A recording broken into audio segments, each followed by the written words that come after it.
and catch them up. But can the members present introduce themselves? Hi, this is Gary Thatcher. Ron Fish.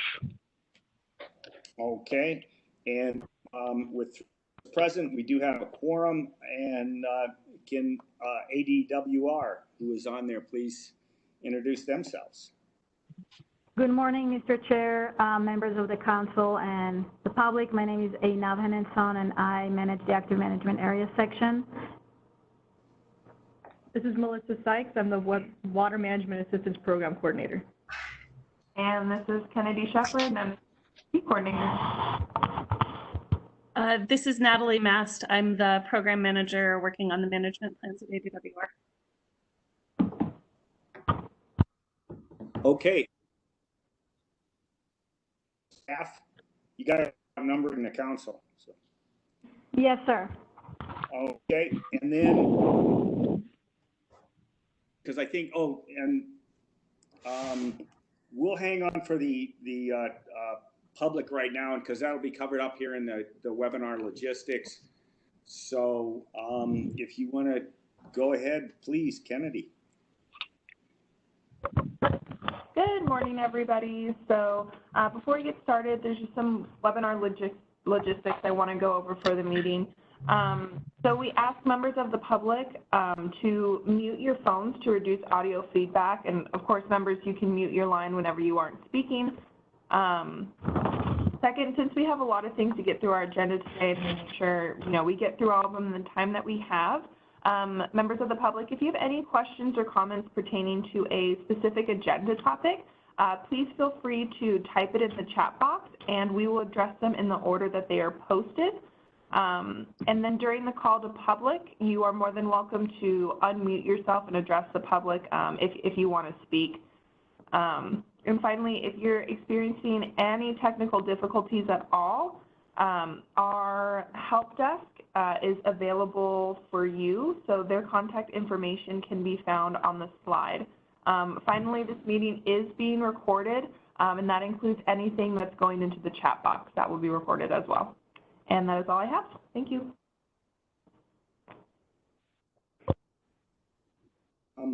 So if we can go to number 3, which is the Groundwater Conservation Grant application, and for the first presentation from Borderlands. So, Mr. Chair, before we move on to the first presentation, we would like to give you a very, very brief overview of the meeting and what is to be expected for about a minute, if you don't mind. Oh, please. So, again, as I mentioned, we'll give you just a brief overview. I'll cover the purpose of this fund and what we're going to hear, and later on when we get to the discussion section, Melissa will give a brief introductions to that section. So the first half of this meeting is focused on the application submitted toward the Groundwater Conservation Grant. As you may recall, this grant in the sum of $2 million was appropriated by the legislators in January 2019 as part of the Drought Continuity Plan Agreement to support groundwater conservation projects in the active areas. This grant money is divided among the 5 active management areas on a per capita basis, with a minimum amount of $150,000 for active management areas with smaller population. Santa Cruz is one of them and was allocated $150,000. This grant is administered by the Water Management Assistance Program, which also houses the funds generated from groundwater withdrawal fees. So we'll start by hearing presentations about the 2 proposed projects that were submitted towards this grant within the Santa Cruz AMA. And Melissa will advance the slides to make the transition faster, so please just let her know when you want her to move on to the next slide.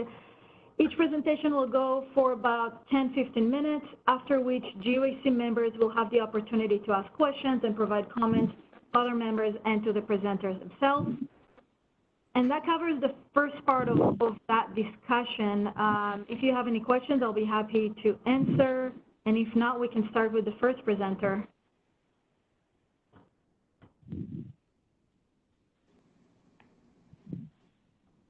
Excellent. So our first presenter will be Audrey Rader from Borderlands Restoration Network. Morning, everyone. Thank you for taking the time to hear our presentation today. My name is Audrey Rader. I'm the Watershed Restoration Program Manager for Borderlands Restoration Network. My name is Caleb Weaver. I'm the Youth Education Program Manager, and we're working together on this grant. So our grant today is centered on groundwater. Groundwater recharge on working lands by local youth to enhance ecosystem services. Next slide, please.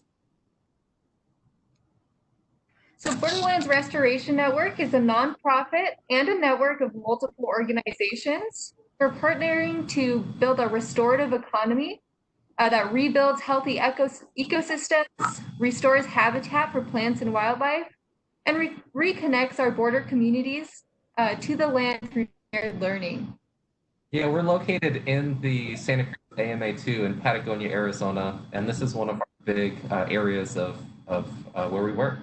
Now, part of what we try to do is work with locals too, as part of creating jobs within the community. And we really focus in two areas. We work with youth. BESSY stands for Borderlands Earth Care Youth. It's basically a summer program. We're going to talk more about that later. And then we also work with adults. We have an adult restoration crew too that works year round. Next slide, please. We would like to work in T4 Ranch for this proposed project. T4 Ranch is located halfway between Patagonia and Nicholas in the Madrean Sky Islands. It encompasses 300 acres of sustainably ranched lands, and they also lease more Forest Service lands.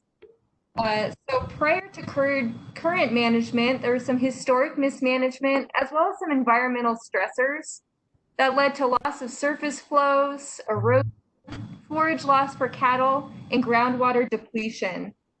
And these are the primary reasons why T4 Ranch was motivated to work with us in 2018 and 2019. And these are also the primary reasons why the Arizona Department of Environmental Quality was motivated to fund that work, to both improve water quality by attenuating downstream pollutants in the form of E. coli and sediment, and improve water quantity by increasing water infiltration. Next slide, please. So this is not our first time working out at T4 Ranch. Back in 2018 and in 2019, we had crews from both Patagonia and Nogales high schools work together to build over 200 erosion control structures at T4 Ranch.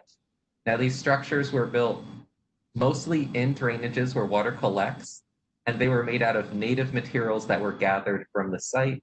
And this is a project that was funded by the Arizona Department of Environmental Quality. And we'd actually like to show you a video that ADEQ did based on our work together.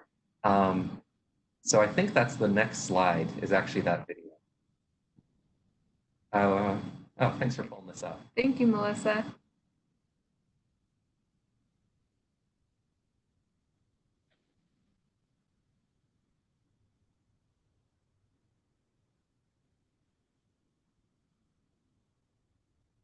Is the sound working on this?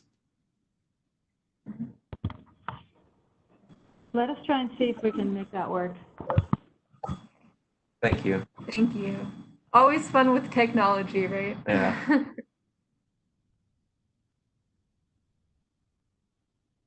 Yeah, we're excited to show you this video because not only does it show the work site and the work that we did out there, get some of the voices of the youth who were involved too to just kind of share what they learned and what they experienced on this project too. Simultaneously.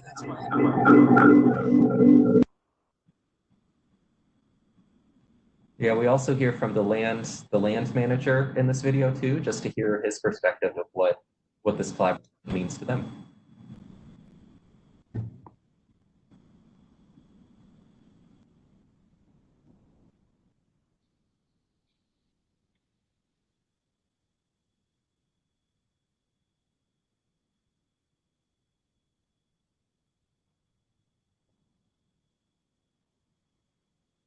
It doesn't really look like we've got the video, the sound working on the video. So let's just go back to the presentation. In a nutshell, basically this video shows high school aged youth that we worked with just sharing that they learned more than just, lifting rock,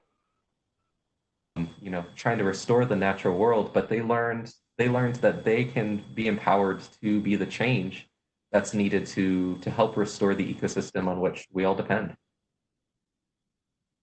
So let's go to the next slide.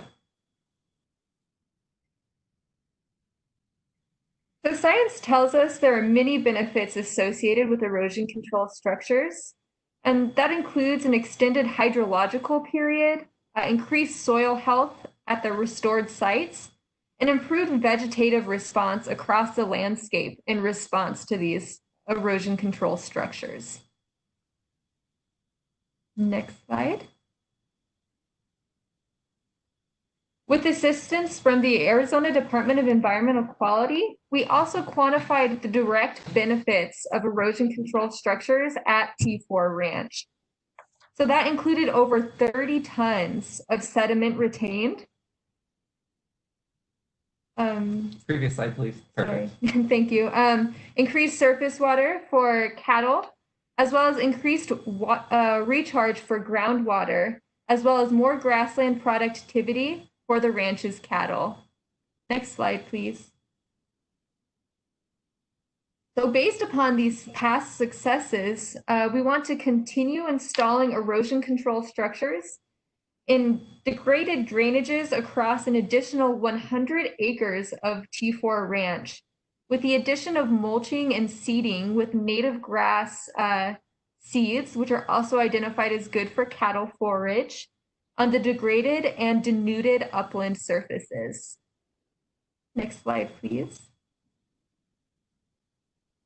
So our first deliverable associated with this project would be installing 150 erosion control structures in those drainages. This would be conducted by an crew from Patagonia using native rock and wood on site. They would treat 12 eroded drainages, and that would be completed by December 2021.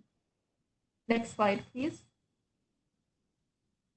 In addition to installing the erosion control structures, we also want to enhance the surrounding uplands. And to do so, we would apply mulch and seed across 40 denuded acres.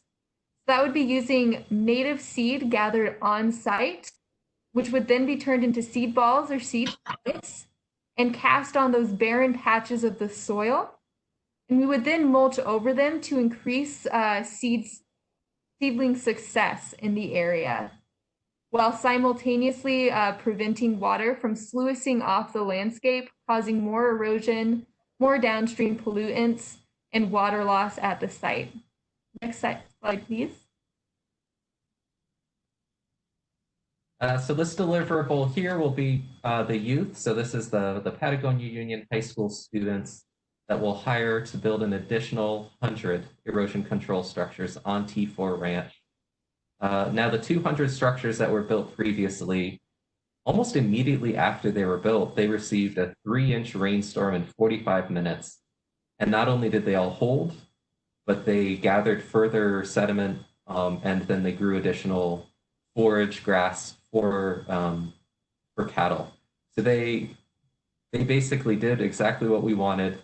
And because of that, we have a fantastic laboratory for learning. So the youth who build these next 100 structures will have these 200 previous structures to learn from. In addition to doing that work, they're going to be working with the adult crew on the 5 acres of bare ground seeding and mulch. Now, this is something that's going to be done over 2 summers. This is going to happen during the summer of 2021 and summer of 2022 if this project is supported. Next slide, please. And then lastly, our final deliverable would be ensuring that our methodology was effective and did do what we were intending it to do.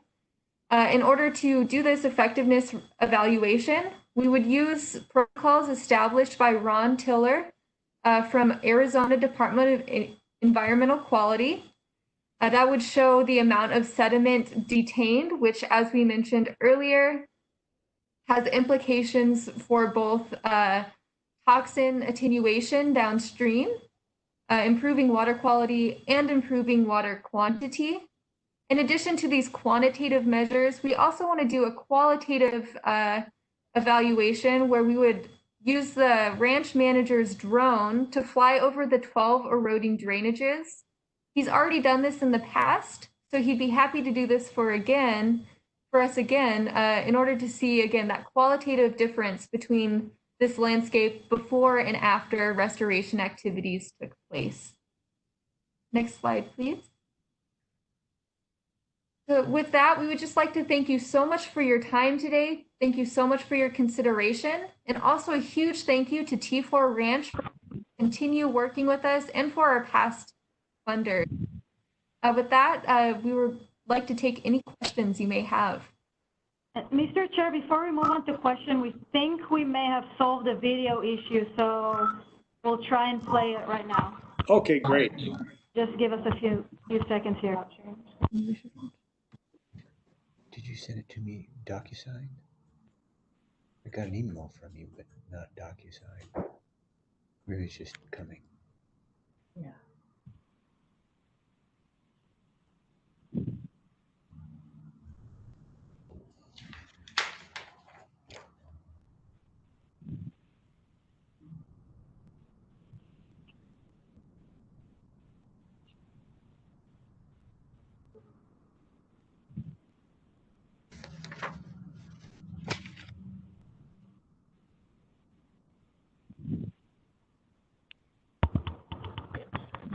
Do you hear the voice here? No, it still looks silent film.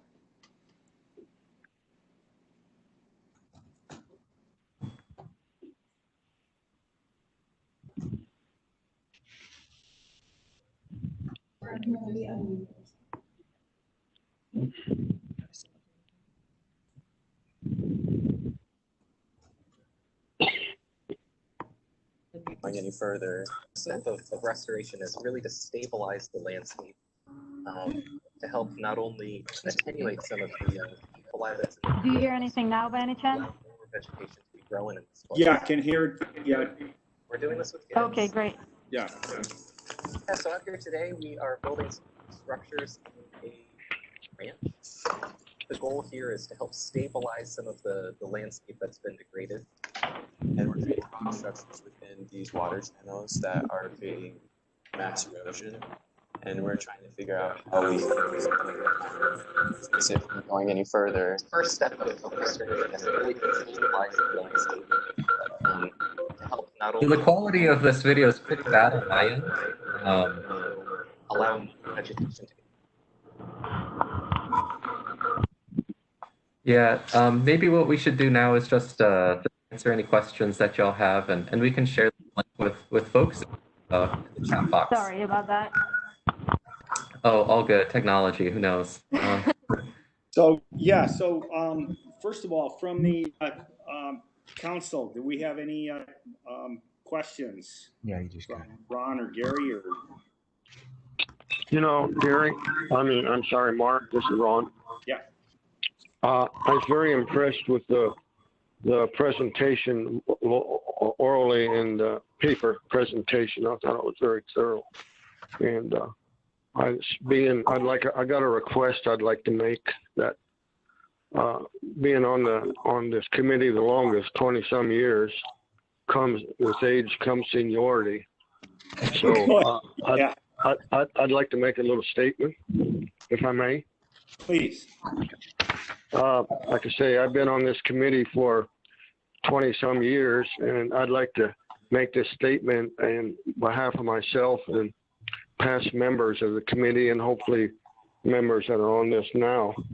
But it's after all this time, it's good to see funding going to actual boots on the ground and shovels put to work. In the past, we spent thousands and thousands of dollars on grants that actually have not shown hardly any benefit at all to us.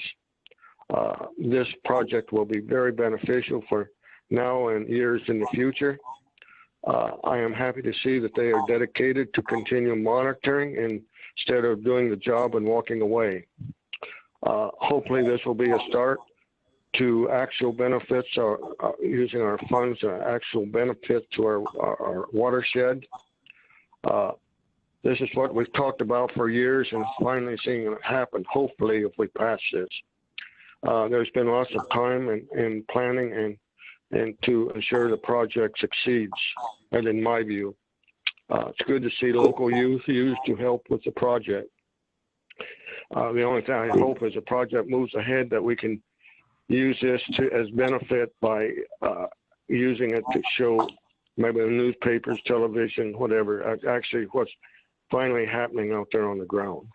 And that's kind of what I had in mind. I wanted to dedicate. And I think from that statement, you kind of got the idea. I'm very, very, very, very much in favor of this project. Mr. Chairman, if I may, Gary and Ron, I agree wholeheartedly with your comments, and so I don't even need to modify anything you said. I think you did it just great, and said certainly how I feel. It's good to see a project associated with actual dirt and things going on in the field. And a question, and it's probably in here, so I'll admit my own shortcoming. I probably just didn't see it. But if granted, when would this project actually begin? Can y'all? Oh, y'all can hear it. I'm sorry. I can't tell if we're muted or not. Are we? No, we're unmuted. We're unmuted? Yeah. Okay. Yeah, we can hear you. Okay, great. Sorry about that. Technology today. So we would be beginning this winter. Winter. Okay. Yeah. Thank you. Thank you. Okay, and again, this is Mark Larkin. I just got a couple of questions. If you begin this, do you anticipate that there's any gonna, are you keeping your fingers crossed that this whole sort of pandemic ends? Because I know it's affected work crews on the Forest Service and stuff like that. But are you hoping to just sort of roll ahead that by this winter things will normalize? Yeah, so currently the work that would begin this winter would be with our adult restoration crew. And we've had great success doing similar work in the range and in the private property adjacent to some Forest Service lands this past year in spite of the pandemic.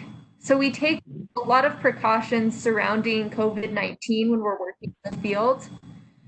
Folks are always at least 6 feet apart, but generally folks take their own vehicle. And we also ensure that if folks are in close quarters that they have their masks on.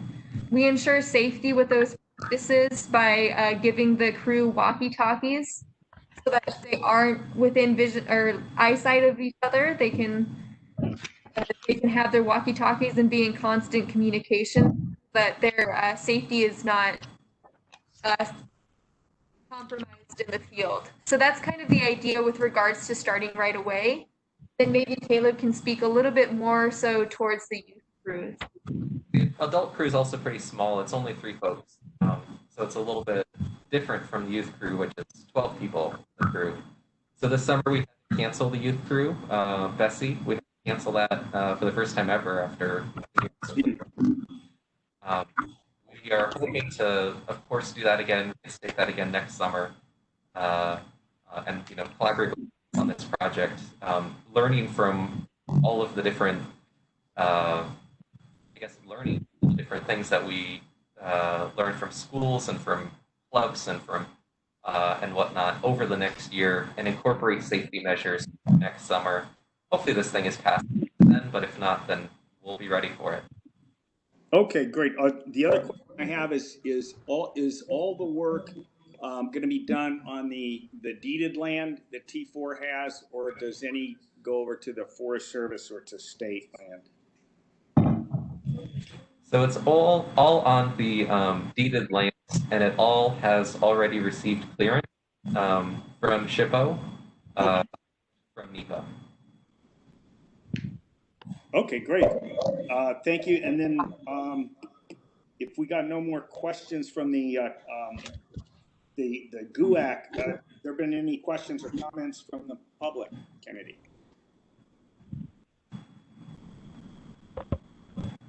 So far, looking at the chat, there are no questions at this time. Okay, so nothing? Yes, correct, nothing. Okay. In that case, if we want to go on to the second presentation from Alejandro, and I don't know if Melissa, if you want to introduce that or not, but we can go on to that one. So we have the city of Nogales is going to be presenting on their project for the water conservation, education, and technology, and Alejandro Barcenas is going to be presenting. Can you hear me? Yes. Yes, we can. Okay. Yes, as you know, we have been working for a long time here trying to improve our conservation measures, and one of the projects that we have done is, could you move to the next slide, please? We have installed new meters, water meters to all the, well, up to 95% of our customers, about 5,000 customers. With that installation of new meters, the new technology allows us to have almost real-time information of the water use by all the customers of the city of Nogales. So what we are proposing on this application is to allow the customers to get access to their information directly. When they come to Public Works or to City Hall to pay their water bill, they can use a kiosk with a computer and using their account numbers and passwords and things like that, they can access their information. Next slide, please. This would allow them to monitor their water consumption, to monitor their water bills, and also would help reduce some of the complaints that we receive.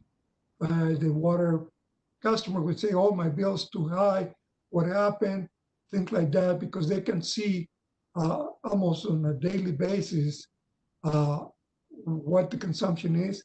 And also the system would allow them to put alarms to say, okay, you're in a fixed budget. Let's say that you want to not to exceed $30 a month of your water consumption or something like that. This system would allow them to put a flag when they say, okay, in the middle of the month, you're already $25. So put a flag and say, hey, your consumption is going to be higher than what you put in your target. Also, by allowing the customer to see the water consumption, they are going to be able to manage better their, like many of us, we have irrigations for our landscape, and we don't see how much water is going in there. With this system, we can say, oh my God, putting too much water into my plants. I can reduce that and manage better the water use and have better conservation measures, use the water that we need only. Could you, the next one, please?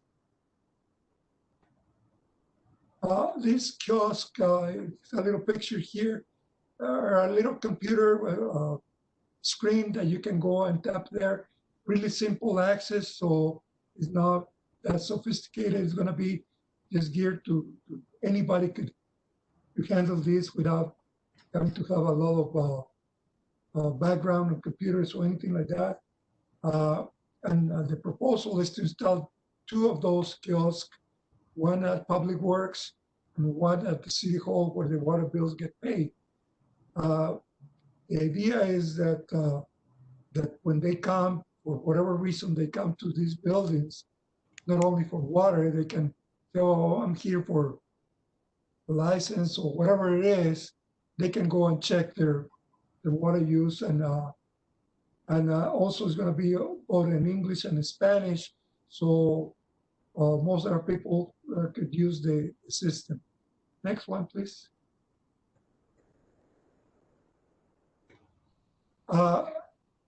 The project would be this project would be the initial steps. Hopefully, with this, the people would understand the system, and also the next step would be that put that information available through the phones, the cell phones, so people don't have to come and they can see their water consumption directly in their phones. And the information is going to be secure in a way that that nobody can get into the city system. It's going to be an independent system, isolated from the rest of the information that the city has. So that's going to be done on a daily basis, and that our IT people is going to be maintaining this system. The next one, please. One thing that we are proposing is to do a survey to see how the public responds to this information available to them, and also to see if we can monitor the water reduction and consumption. That's the idea, that we can reduce the water consumption. You know, sometimes when you don't see it, you don't mind. You say, well, I'm using the right amount of water. And when, like in my personal case, when we installed these meters, I saw that my irrigation system was using way too much water. So immediately I went and turned that down and started using a lot less water. Also for big families to say, okay, and I had that past experience with my teenagers at home to say, you're taking a shower, take an hour to take a shower. You can see how much water that consumption was, and hopefully educate better the use of the water. The next one, please. That's all it is. I'm open for any questions or clarification that you may want to have.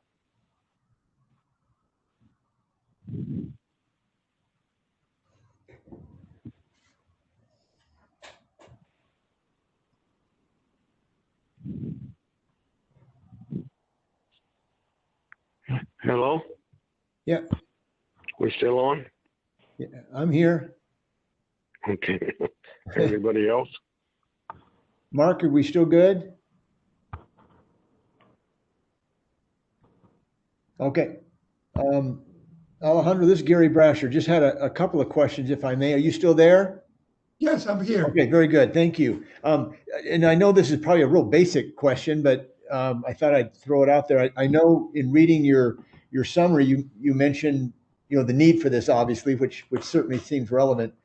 And you were talking about many of the people not having access to computers and smartphones, which again makes sense given the median household income of $28,000. I guess my question is, if these kiosks are located at the city and then also at the water department, basic question, how, I mean, assuming that many of these families are probably one-car families and the person who's working is using that car, how will they be able to easily access these facilities during business hours?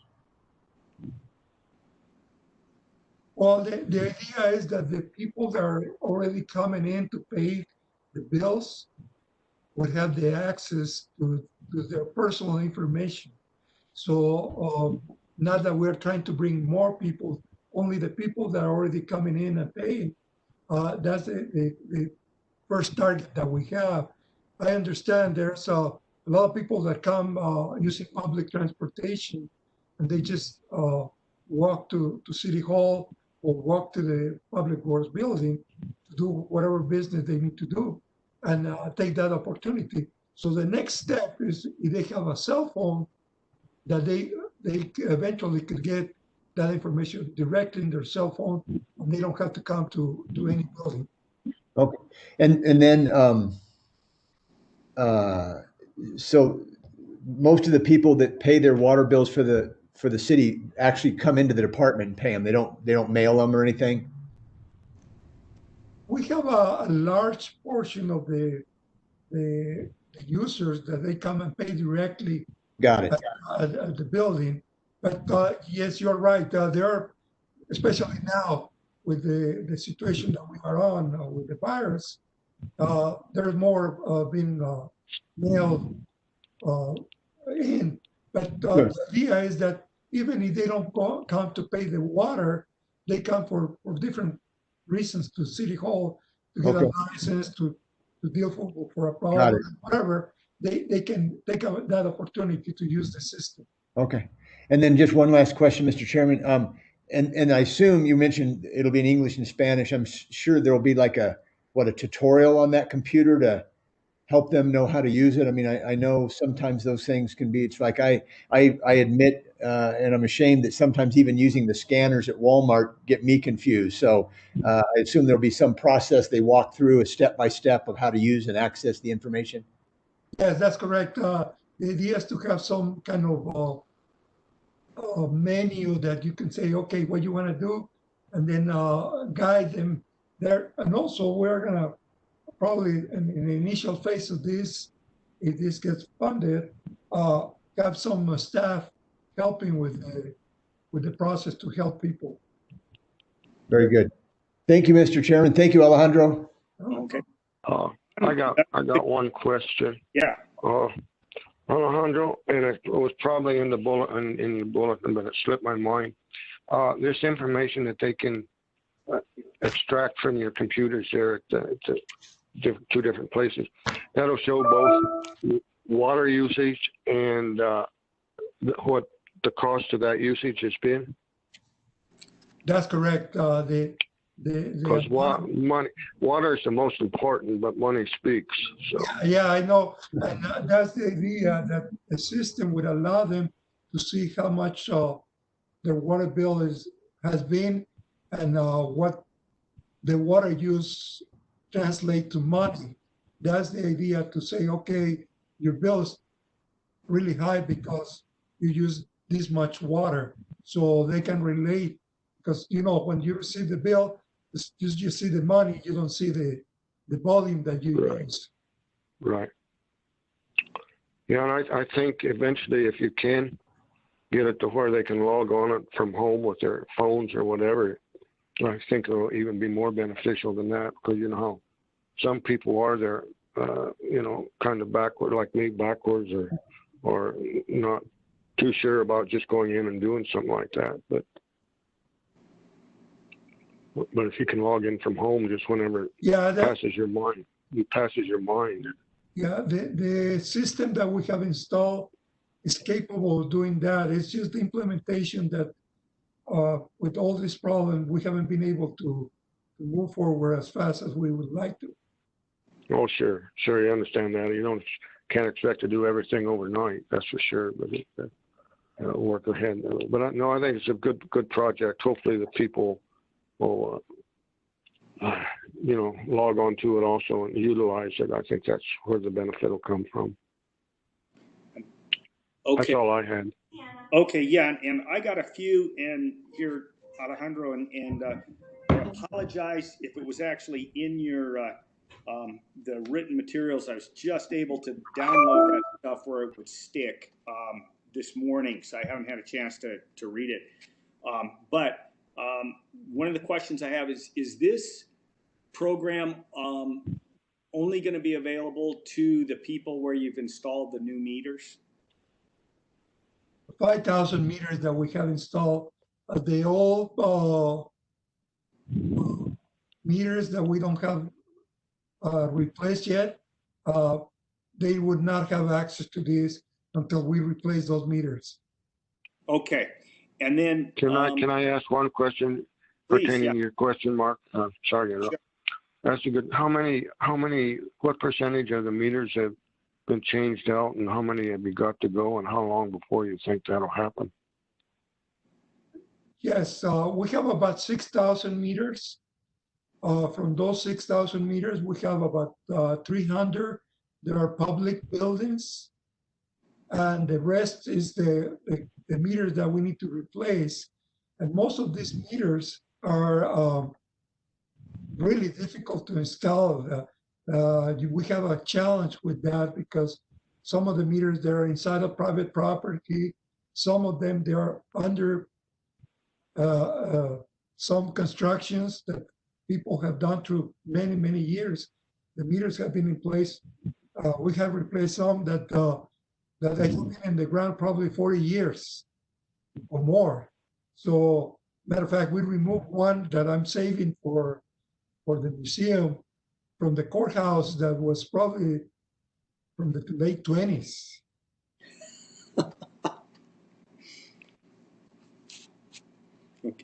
So you think you still got a long ways to go, both meter-wise and time-wise, before you're able to replace all of them? No, I think by maybe early next year, we should have almost everyone change. It just depends on how we go about this virus, because we have been really struggling with the labor that we have here. Our people got out because of whatever reasons they got sick or family members sick, and we have been really reduced. So we have kind of stopped that replacement process.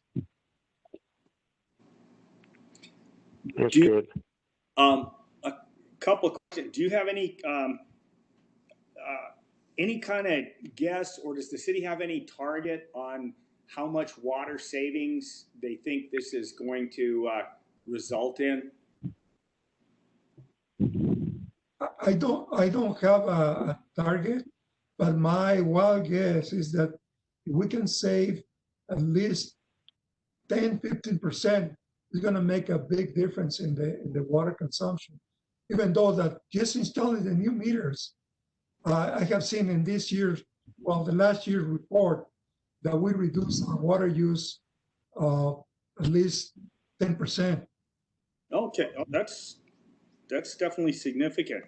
And then is there going to be a tally on those machines? Are you going to be able to tell how many people actually access and use the kiosks, use this service? I'm not really sure. I think it's a really good question, because I'm going to try to make sure that we can tally how many people log in and take advantage of the system. So yeah, I just wondering. Okay. More questions from the council, and if not, Kennedy, anybody chat? Calling for the chat. We have no questions in the chat from the public. Okay. The only statement I had a home in Nogales for 3 or 4 years, and they replaced a meter. If I'd kept a house, I would like my old meter back. I know why. I love. You don't need that. I don't need to answer why. Only counted like half the use. They were worth their weight in gold. Yeah. No, I don't have anything else. Thank you. Okay. So, okay, we've got the applications. We, had a chance to listen to them. We have, I think, in here, unless I'm mistaken, probably we've the comments, on these projects have been made. If anybody wants to jump in and add to it, I know Ron, you made some real good comments on the first project on the erosion control projects. Anybody got any comments either on that again, or on the, want to make an argument for or against the funding on Alejandro's project, or even to go back to the first project? Anybody on the? Well, I think the first project's pretty well explanatory. The results that should result from it. The one for the city is, it's questionable, but you got to try. If you don't try, you don't gain anything. So I think their project is also very should be funded. Okay. Gary, any thoughts? Yeah, I think the first project, I mean, they're obviously very different. I think the first project, it's great to see, as Ron commented earlier, to see, kind of boots on the ground out there doing some things. And yet with Alejandro's, yeah, I can clearly see where maybe over a little bit longer period of time, boy, you start seeing 10% of that water use for the city of Nogales being a possible savings. I mean, that's considerable. So, both projects have a lot of merit, and they're both resulting in something actually happening regarding water usage, which I'm encouraged about. Exactly. Oh, okay. And I'll just put in my 2 cents worth. Is I think I agree with all the comments, both from Ron and Gary on there. I think coming from sort of a livestock and agricultural background, I really like, we've talked, just want to say like what Ron said, just to reiterate that, we've spoken for years about some kinds of projects where we could basically, slow down the hydrologic cycle here, and, for storage, for recharge, for just, general making available more water to use. Onto the second project that kind of segues into the second project is Nogales has long been kind of working a balancing act here between, mainly between their 2 main well fields, as well as what they've got from Valle Verde. But so I think this is going to give them, I like the project from, I love the project with Borderlands. I like the project with Nogales.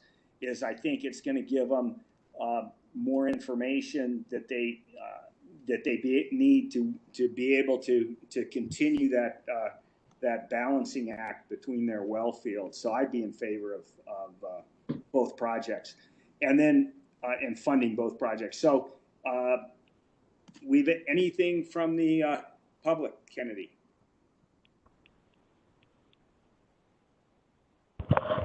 There are no questions from the public, but Caleb and Audrey did share the video that we tried to show during their presentations, the Borderland Restoration Network. So if anybody wants to go back throughout the discussion, the video link is in the chat. I see the video. Great, thank you very much. Okay,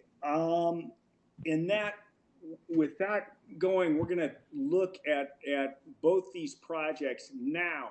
Before we vote on it, I understand from my conversations with the department, with UNF, is that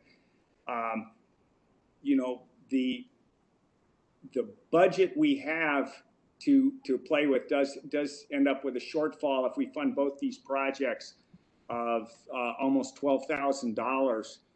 But we had talked about trying to pull some other funding that we had to make up that shortfall.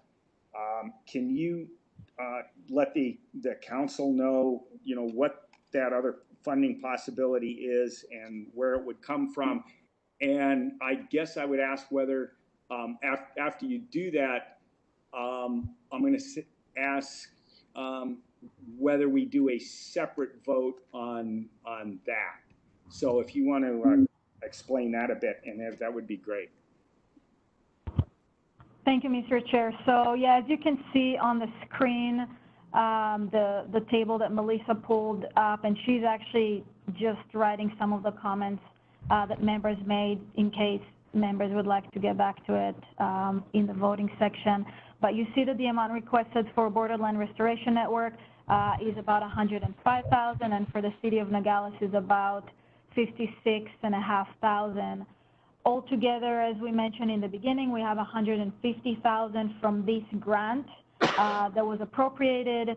However, we do have another part of the Water Management Assistance Program. The other funds are generated from withdrawal fees. And currently, we do have a decent amount within the withdrawal fees fund. It's about $300,000. So if members would recommend and the director approves funding both of these projects, then we could use the balance, the 11, it's almost 12,000 here, from those withdrawal fee funds. So that's how we could potentially fund both projects fully. In case members wanted to recommend just use the 150,000, members could decide where those 12,000 could be taken down from either or both projects. Okay. So let's, Mr. Chairman. okay, before we put, let's not put the cart before the horse here. So what I'm thinking is that I'm going to put out, I know usually the chair doesn't kick out a motion, but I think I'm going to do that right here. Is that, can we, I would put out a motion that we, no, you know what? Let's vote on the projects. Let's vote on the projects, and then we'll worry about like making up. Can I make a statement? Sure. I don't see that it's out of place to vote on both of them at the same time, and we could vote on approving both of them, and then on the same motion state that money that is lacking can be made up in the withdrawal fees. Oh, okay. I like that. I like that, Ron. So if you want to make that. I just did. Okay. So the motion, You want me to do it again, or is that all right? Well, let me restate it for the record, and you can jump in if that the motion's been made that we vote on both of these projects together, and that as part of that motion, that any shortfall that we have in fully funding both those projects be made up by the Water Management Assistance Fund, and that we've spent so many years paying in our withdrawal fees. We want it to go to something anyway. Yeah, and I'll second that motion. Okay. Thank you. So it's been moved and seconded on the motion. So on those projects and the supplemental funding, all those in favor of those projects and the supplemental funding signify by saying aye. Aye. Aye. Okay, motion carries. So.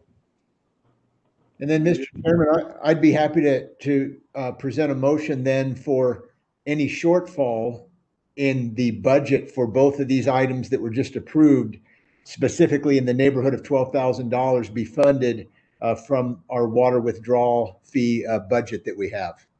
Okay, and I think that was included.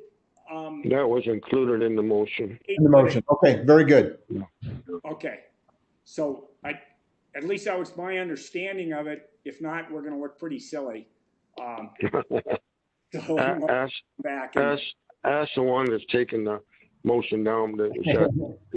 No, I don't know whether Shepherd or who's taking the motions down, but see if that's what came up with, what they think came out of the motion. Yeah,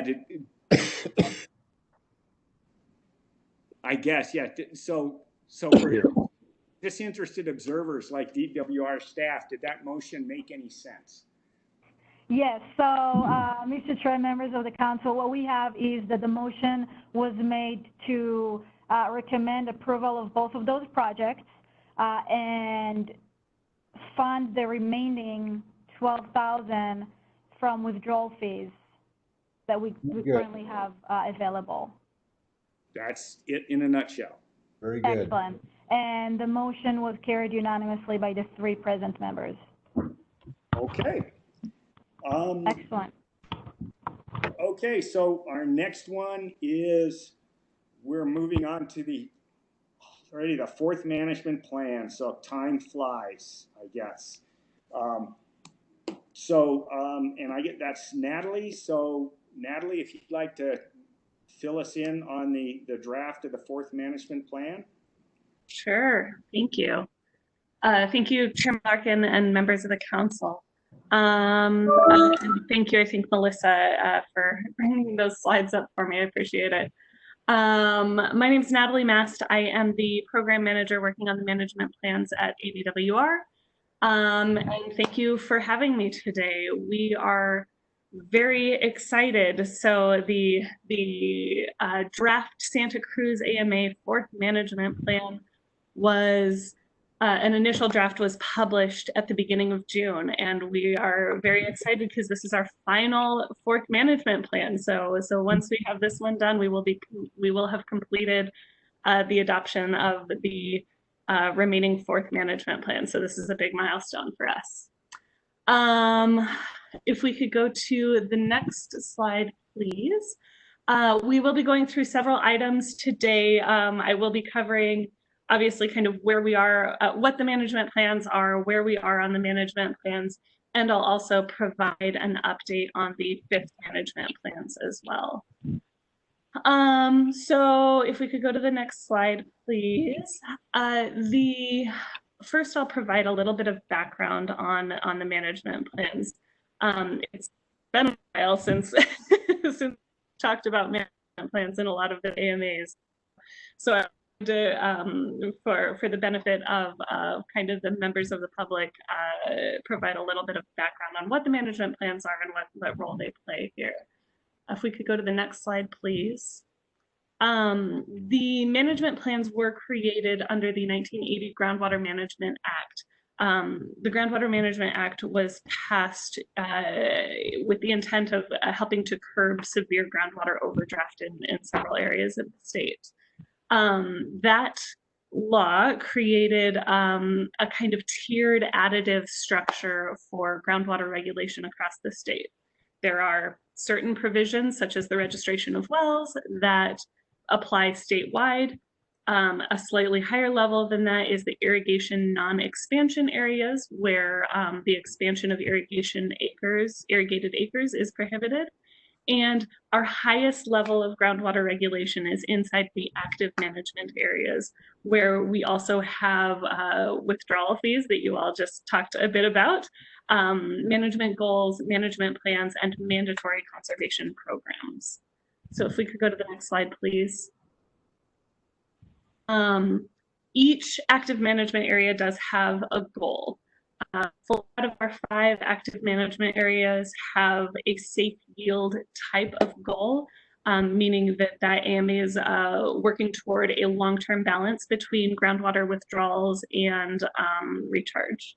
The Santa Cruz is a little bit unique among our safe yield AMAs because it also has a second part to that goal. So the goal for the Santa Cruz is to maintain safe yield and also to prevent local water tables from experiencing long-term declines. So we'll touch on that second part a little bit again later, but it is important to recognize that the Santa Cruz AMA is unique in a lot of ways. If we could go to the next slide, please. So the management plans. The Groundwater Management Act indicated that the department should develop a series of 5 management plans for each active management area. And those management plans should be designed to, should have mandatory conservation programs designed to reduce withdrawals of groundwater.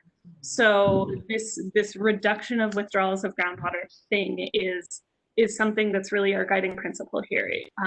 We need to, in order to move toward the goals of each AMA, whatever that goal may be, this is kind of our common theme of we can move toward those goals by reducing withdrawals of groundwater. We could go to the next slide, please. The Groundwater Management Act did lay out a sequence of management plans. So Santa Cruz, again, is kind of unique in that for the first and second management plans, the Santa Cruz AMA was actually a part of the Tucson AMA. So the first time you see a standalone management plan for the Santa Cruz AMA is in the third management plan. But what you see over time with these successive management plans is increasing management tools, increasingly stringent requirements over time in order to, again, move those active management areas toward their goals. In this kind of statutory requirements summary, you can see a list of different types of tools and different types of requirements that we have under the management plans. Some of these things are what we refer to as shalls, the things that the management plans have to contain. And some of these are mays, things that we could implement should we find it relevant or applicable to a particular AMA or a particular goal. If we could go to the next slide, please.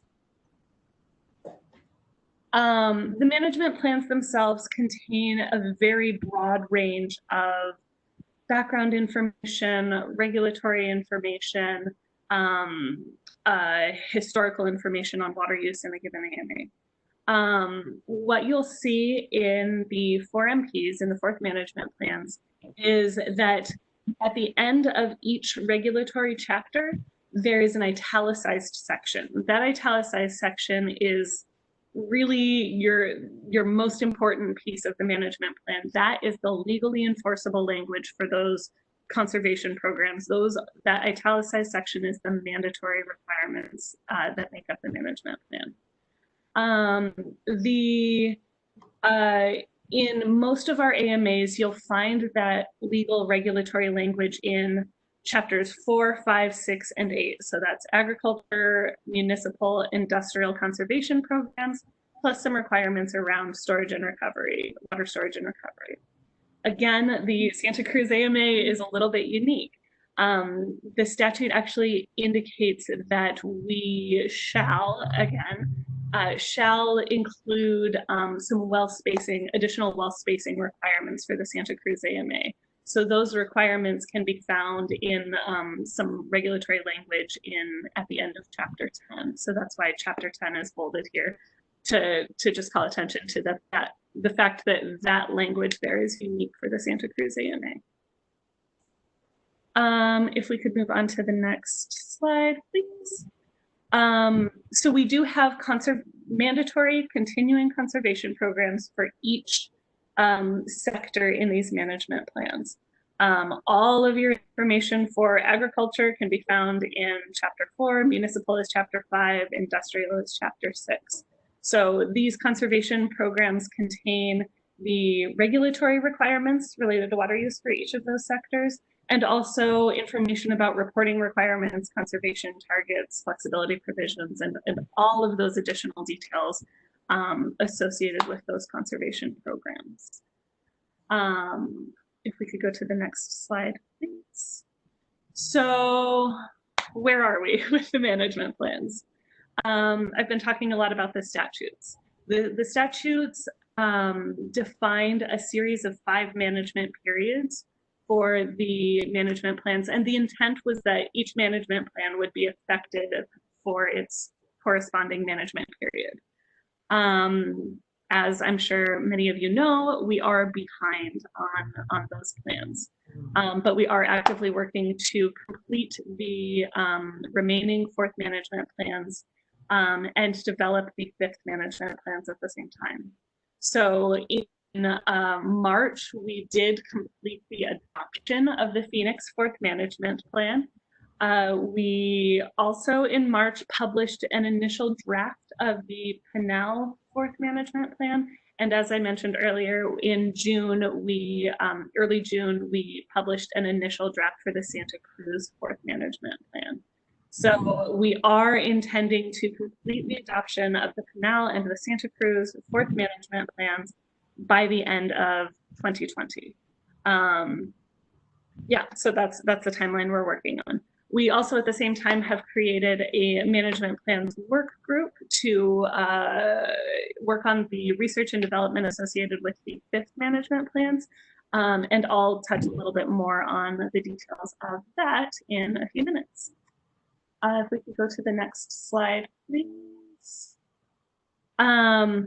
So while there's often a lot of debate about the specifics of each management plan, each AMA, each conservation program, something we've really heard overall is that we are in a better place as a state because the Groundwater Management Act exists, because these conservation programs and regulations are in place.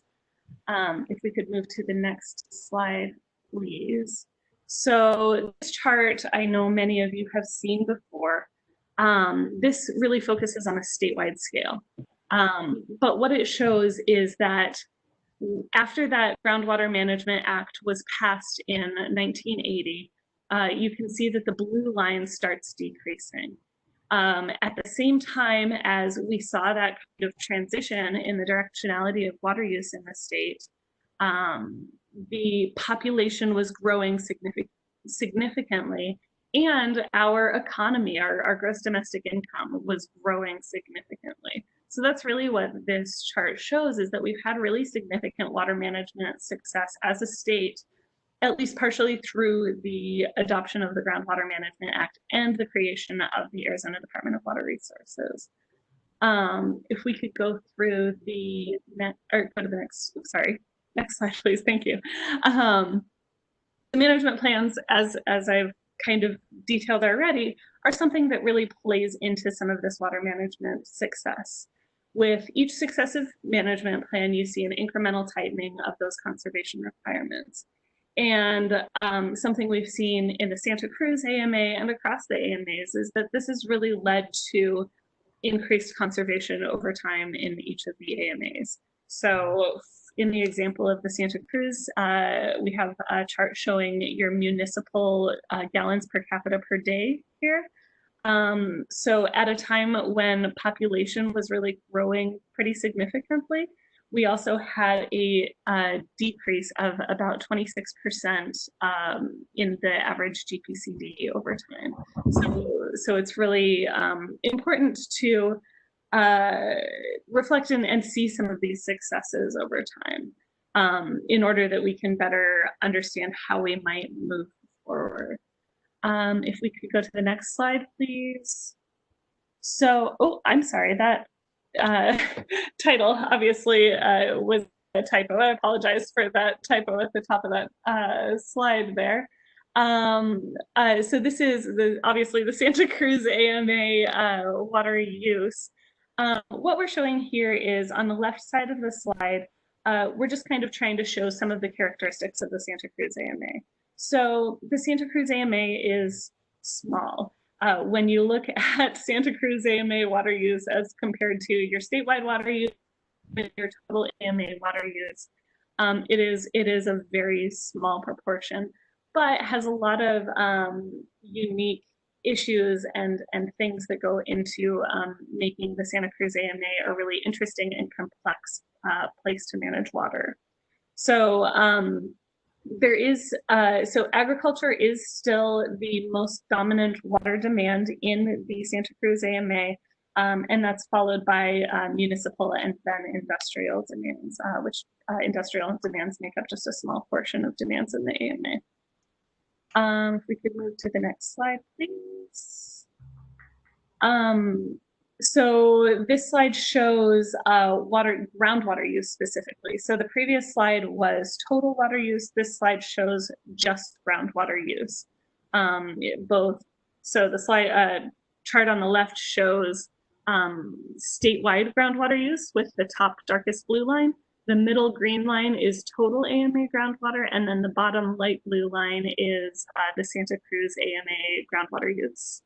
On the right-hand side, we've zoomed in on the Santa Cruz AMA groundwater use, so you can see that trend a little bit more clearly. What we see in the Santa Cruz AMA is that it tends to be a little bit more sensitive to drought than some of the other AMAs, so your groundwater use kind of tends to fluctuate a little bit more with some of the climatic conditions.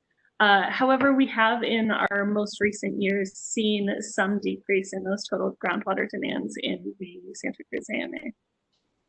If we can move to the next slide, please. So how do we think about the Santa Cruz AMA groundwater goal, management goal? How do we think about those groundwater demands over time? So this chart shows a measurement of annual safe yield over time, and then the bars in the back are your individual groundwater demands, with orange municipal, the gray is industrial, and green is agricultural. So what we see here is that overdraft itself varies very significantly from year to year, depending on a lot of different conditions. The actual groundwater demands from each sector vary some, and actually fluctuate a little bit more in this AMA than we see in other AMAs.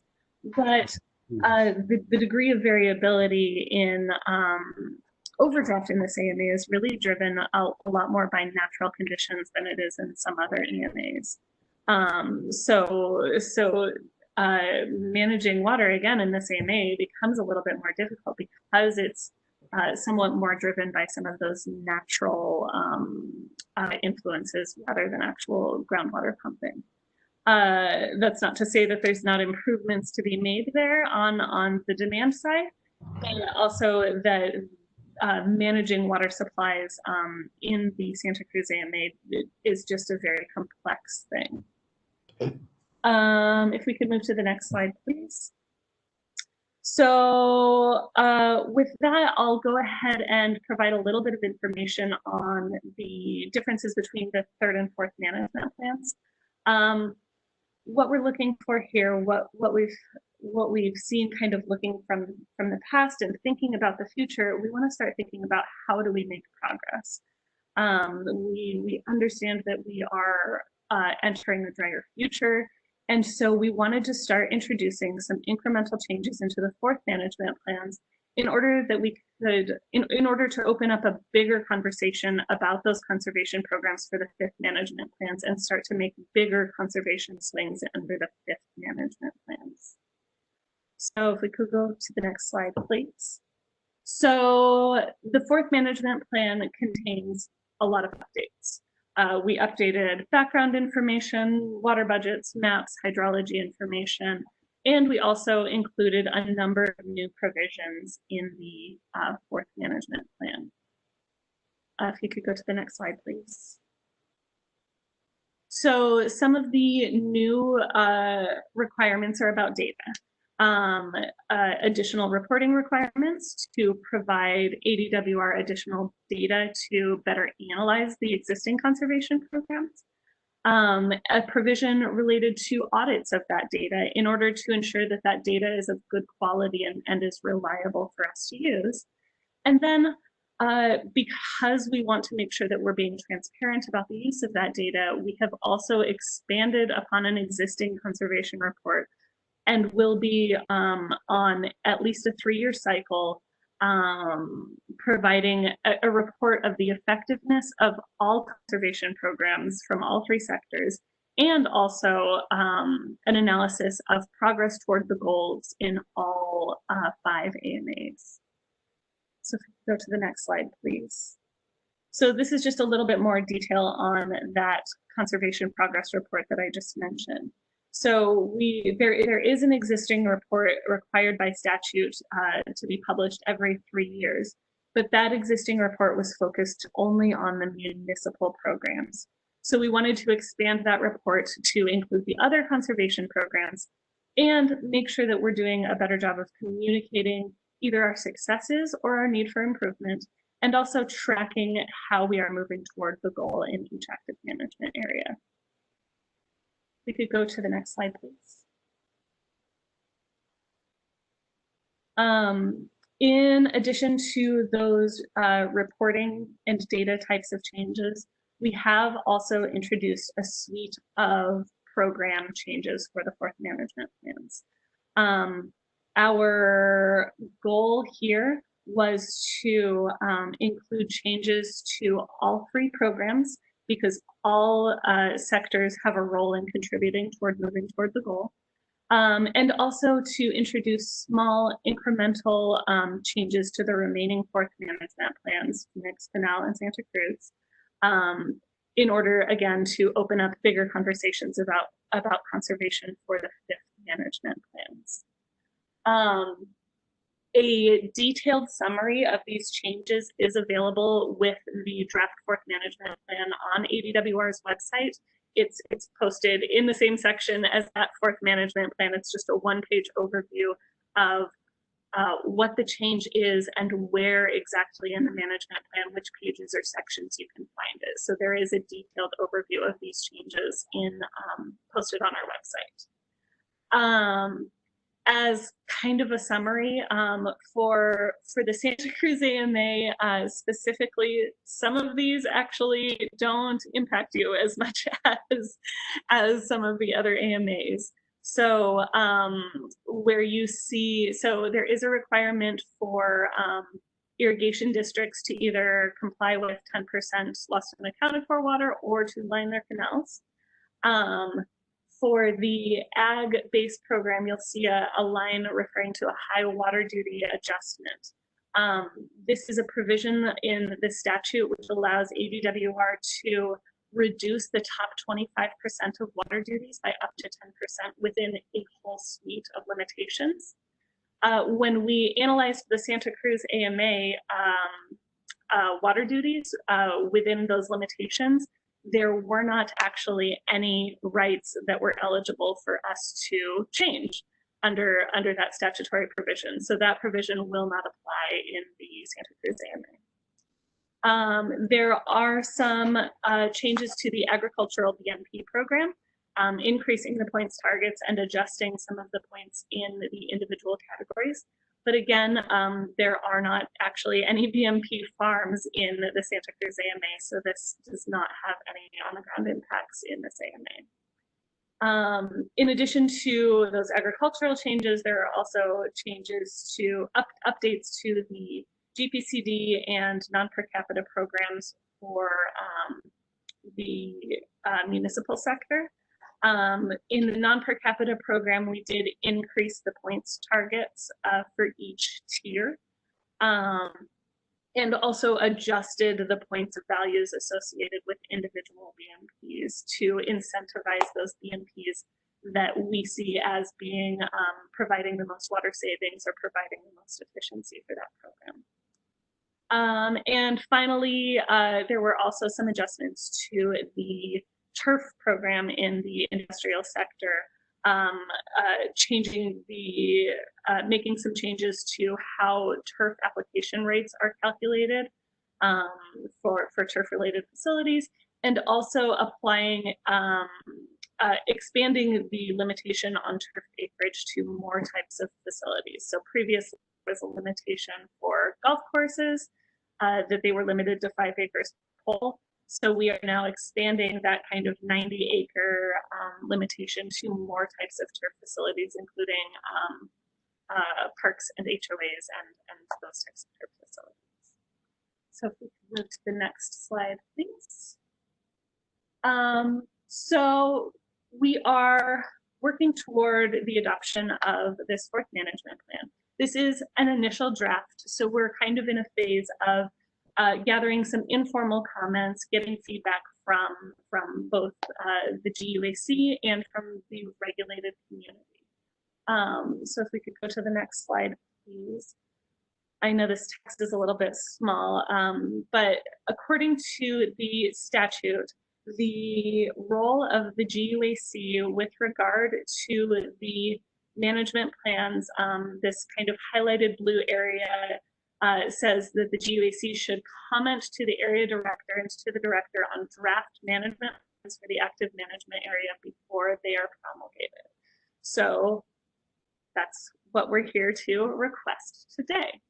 If we could go to the next slide, please.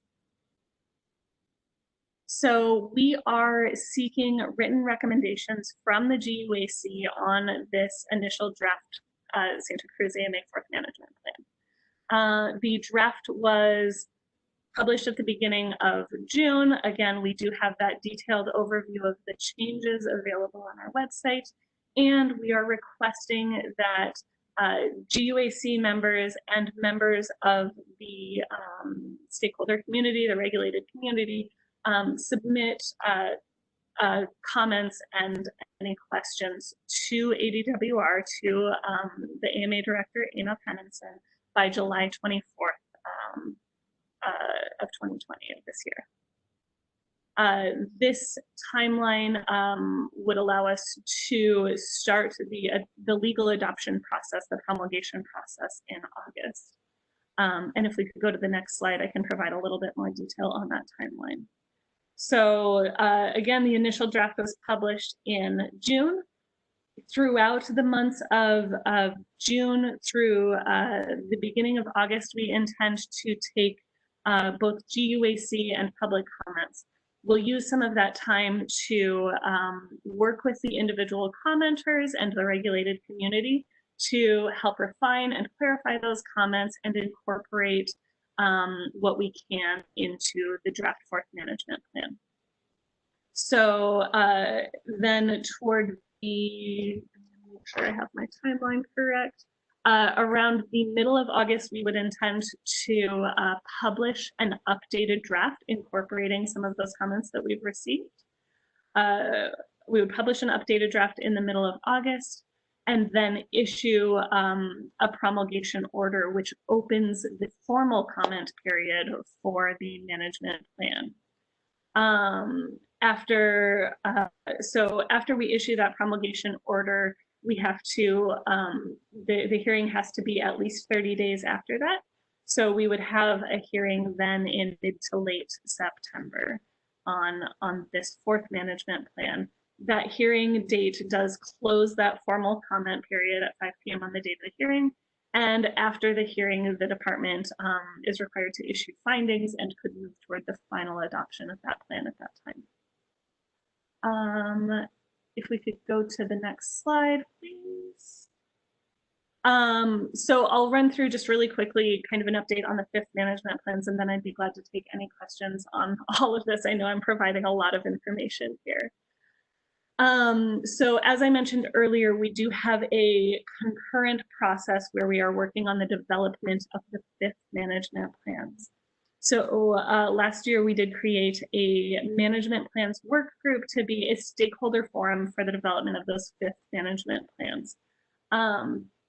Over the last year, we have been working to assess our existing conservation programs and are now moving into a phase where we're working to both update those existing management strategies and develop new management strategies and conservation programs for the fifth management plans. Again, all with the goal of designing those programs to reduce withdrawals of groundwater. So if we could move to the next slide, please. The timeline for the fifth management plans is that we intend to use the bulk of this year to complete a lot of that program development that I just mentioned, with the intent to take 2021 to actually write each of those plans, all 5 of those fifth management plans, and then adopt all 5 of those plans in 2022. That 2022 adoption timeline means that those conservation programs would become effective on January 1st, 2025. So that's kind of the end goal that we're working toward here, is having the fifth management plans effective on January 1st, 2025. Excuse me. If we could go to the next slide, please. We have created a number of subgroups under the fifth management plans work group in order to help us with all of the detailed conversations about those various conservation programs and the different pieces of research and development that are going to need to go into each of those things. Our next upcoming meeting is a Safe Field Technical Subgroup meeting on July 7th. But we are meeting very regularly with each of these subgroups. All of our meeting information is available both on ADWR's public meetings calendar and on this 5MP page on our website. We are, as kind of everything, we are currently holding all of our meetings online only, and we'll kind of continue doing so until further notice. But because they're online, perhaps for you all, those might be a little bit easier for you all to attend and participate. We are really hoping for a collaborative, participative process throughout this work group process and have had really good feedback and participation so far. So I would definitely encourage you all to attend and participate and provide feedback throughout the continued development of those fifth management plans. So if we could go to the next slide, I would like to just thank you for your time and for your attention today. I know I threw a lot of information at you, so I would be glad to take any questions that the council may have. Any questions from the council on this? Natalie, this is Gary Brasher, and I apologize. I stepped out for a second, so you may have addressed this. That was a great presentation. So do I understand there's a link available for us to get this slide presentation again, just so we can go through it on our own, or is that something you need to send out to us? Yes, so it should be, maybe Kennedy can help me clarify this. It should be available on our website either now or within the next day or two. Yes, and then we can provide that link for you all. And it would, okay, yeah, if we could, that was a great presentation. Thank you. Thank you. Okay, Ron, you have anything? No, what's the management plan? Can you explain that? Dug in our heels, I think, on the old second management plan when we became an AMA, and we haven't budged. That's how that works. I've got a couple. No, it was a very good presentation. Thank you.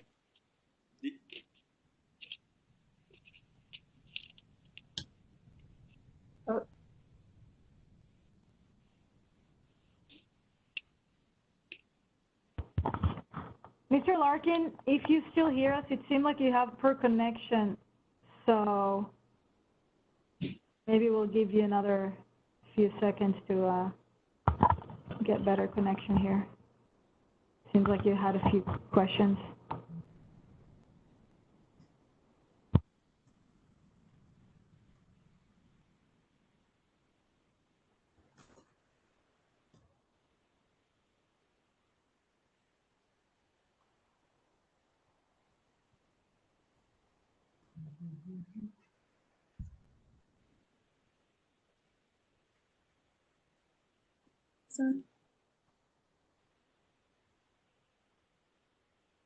Don't hear any snoring, do you?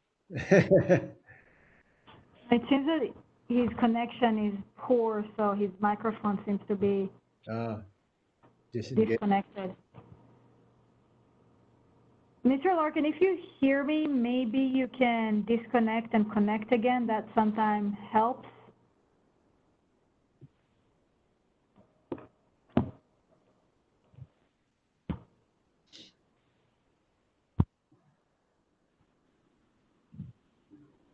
You know, I was talking to him this morning, and he said he was having a lot of problems all week with internet connections. Yeah. Losing them.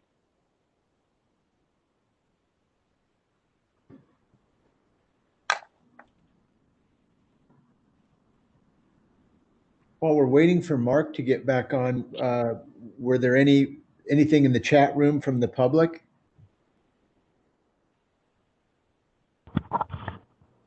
There's currently nothing from the public, but maybe that's a good opportunity to encourage members of the public to please write your comments on the chat box. If you are interested in speaking to the council, please write it and we will unmute you.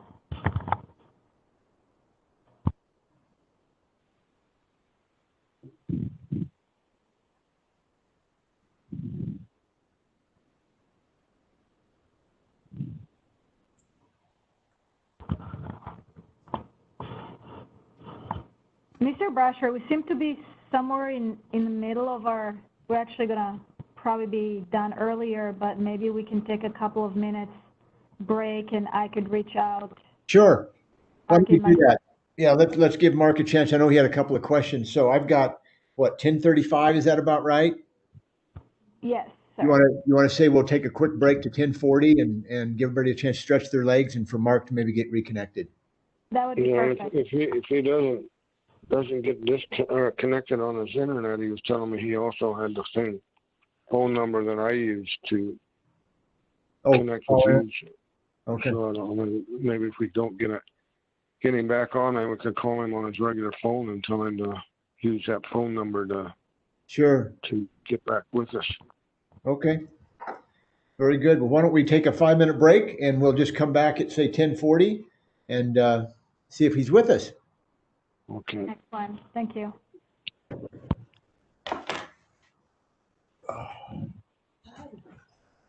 Yes, right up to the left of him.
Hope you're having fun.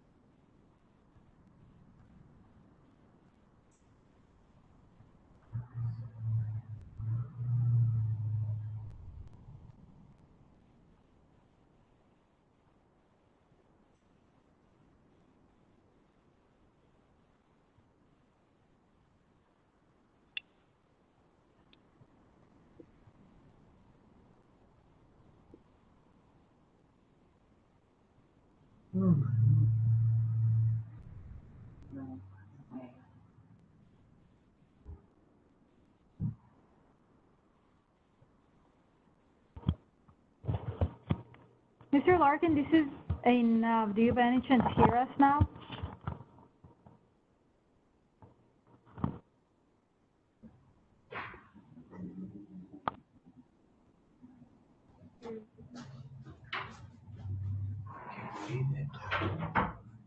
Nobody is up here using this beautiful. I know.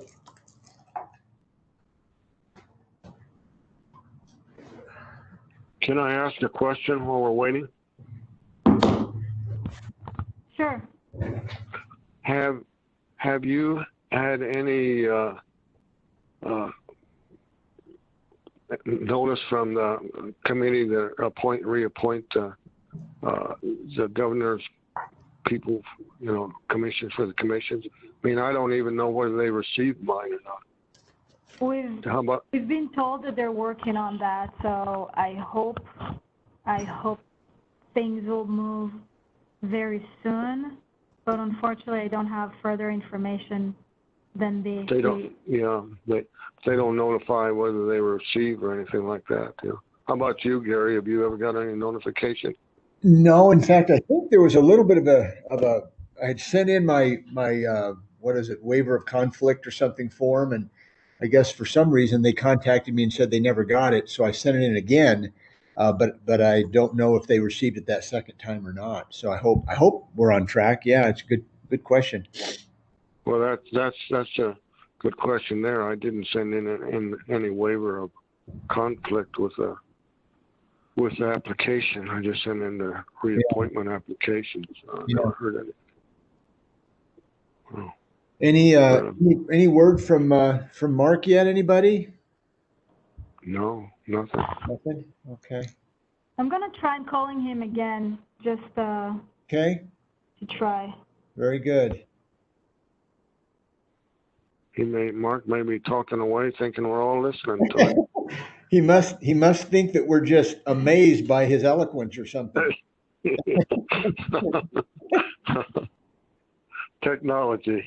Yeah, exactly.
Go out to the car and get those chips. I was able to reach Mark. He's gonna try calling because his internet is poor, so he's gonna call right now. If for some reason that doesn't work, he'll call my phone and we'll just put him on speaker or something. But okay. Let's wait, give him a few more seconds here.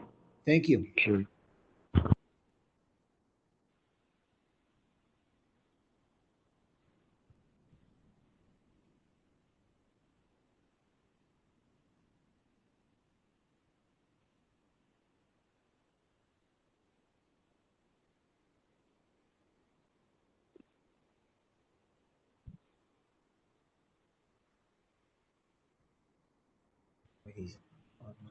Okay, can anybody hear me? I can hear you. We hear you well. Okay, great. So if and Natalie and Nev said you're that's it for the presentation? Yes, that's correct, but I'd be happy to take any questions if there are any. Okay, yeah, and I heard Gary's remarks that he'd stepped out, and you let us know that was available on the website, your PowerPoint. So I guess at this point, are there any more questions, comments from the council for Natalie? No, sir, nothing. None on my side. Okay, then I'll go, and I don't know how much of this y'all got, but I was just saying is that I would be okay. I hope the rest of the council would be with if we as council just make, or we as individuals on the council just make any recommendations, comments to the draft, just sort of on our own between now and July 24th, and we wouldn't need then some sort of meeting where the council forms up recommendations or questions, that we do that all as individuals. Is that all right with the department?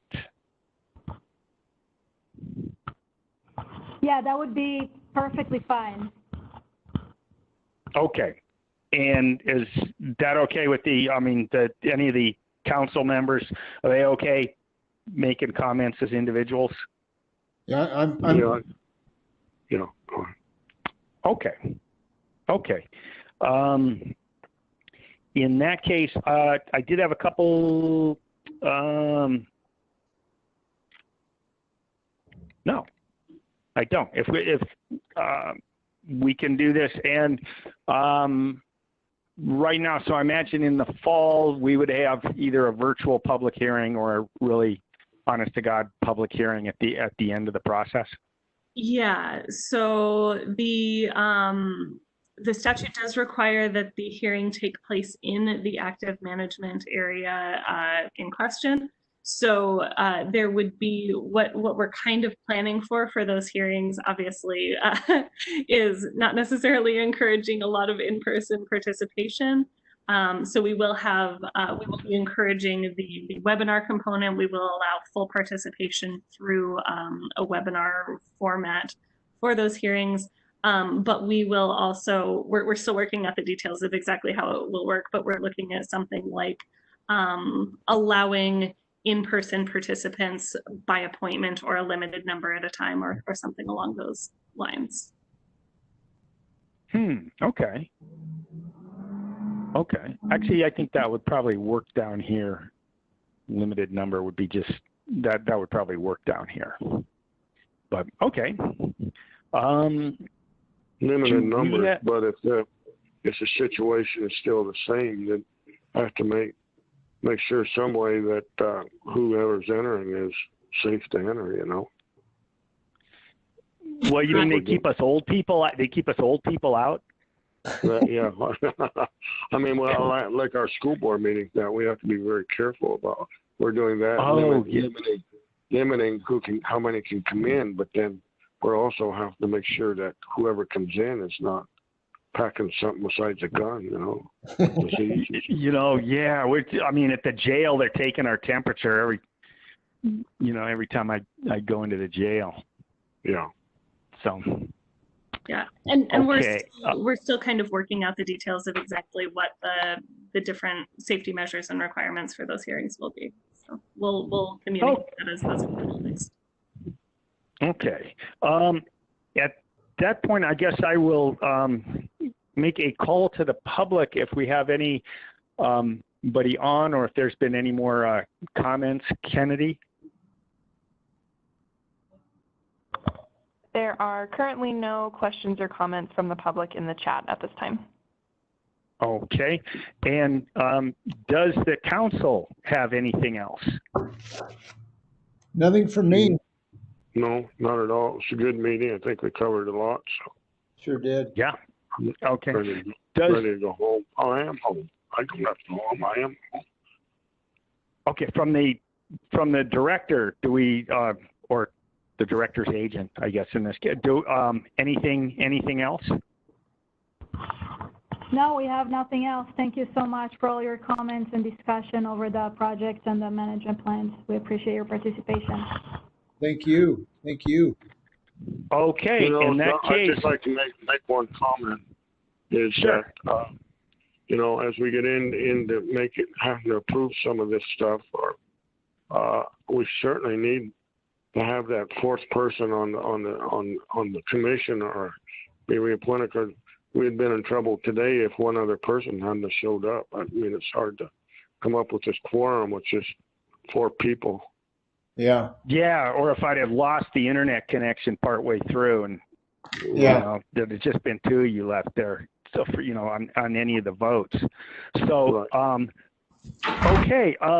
in that case, I think I would like to thank, Caleb and Audrey from Borderlands, Alejandro from the city for their excellent presentations on this.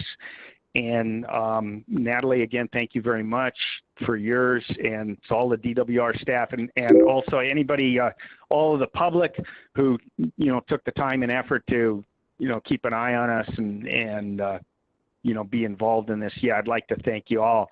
And if there's no objection, we can go ahead and adjourn this meeting at 7 minutes till 11, if we're okay with that. Yes, sir. Thank you. Thank you, everyone. Okay. All right. Everybody be safe. Okay, hearing no objection, we are adjourned. Thank you very much. Thank you. Okay. See you someplace. Yeah. Bye. All right. Bye.